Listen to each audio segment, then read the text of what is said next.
Disons que chaque application où tu peux diffuser du contenu soit un écran sur lequel un même combat se livre. Eh bien, d'une application à l'autre, la majorité des gens ne savent pas les réalités qui sont dissimulées derrière les contenus qui vont leur être proposés. Il y a quelques vidéos, j'avais dénoncé la prédication de Moualek, un des faux apôtres via lequel le diable banni usurpe un vrai appel d'Allah. Et sur TikTok, vous allez en voir un extrait où il va condamner les hadiths et dire La ilaha illallah. Et les gens vont dire, il parle dans le bon sens, il dit la vérité. Or, la vidéo d'où est tiré l'extrait dit en réalité tout autre chose, car 5 minutes avant, il était en train de fumer un spliff en direct. C'est donc un prêche de la parole d'Allah dominé par Satan le banni, via la consommation de ce qui enivre. Voilà ce qui se cache derrière le rideau, derrière ce qu'on veut te montrer, ce qu'on veut te faire voir et entendre. Ce qui enivre étant une des œuvres de Satan le banni. Combien de coranistes, de Coran seuls, ont prêché sur YouTube, bière à la main, verre de whisky à la main, et des extraits sont repris sur TikTok ou autre normal, et les gens ne se soucient pas de savoir si c'est le La ilaha illallah du diable ou si ces Corans seuls sont simplement des lyres pour les djinns shaitan.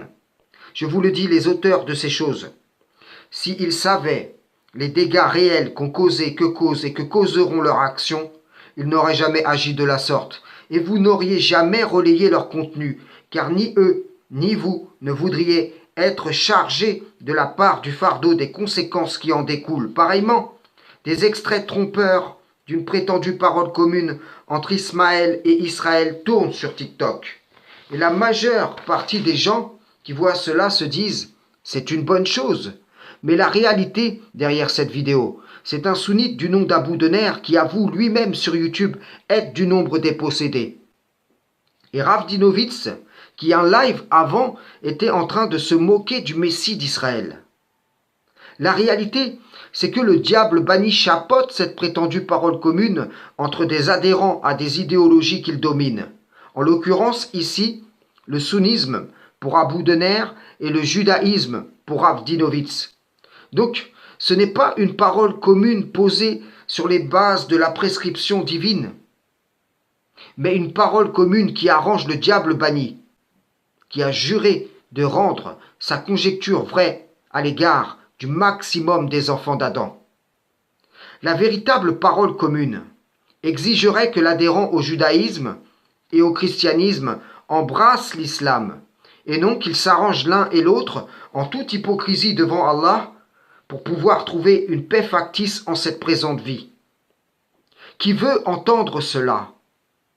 Qui veut voir ces réalités derrière ces contenus? Qui veut continuer dans l'aveuglement de son cœur? Voilà des questions que chacun doit se poser à lui-même. Les apparences sont trompeuses. Les diables bannis excitent ceux qu'ils dominent à dire et à faire et dire ce qui va pouvoir être réutilisé par la suite dans le sens du plan d'Iblis le banni.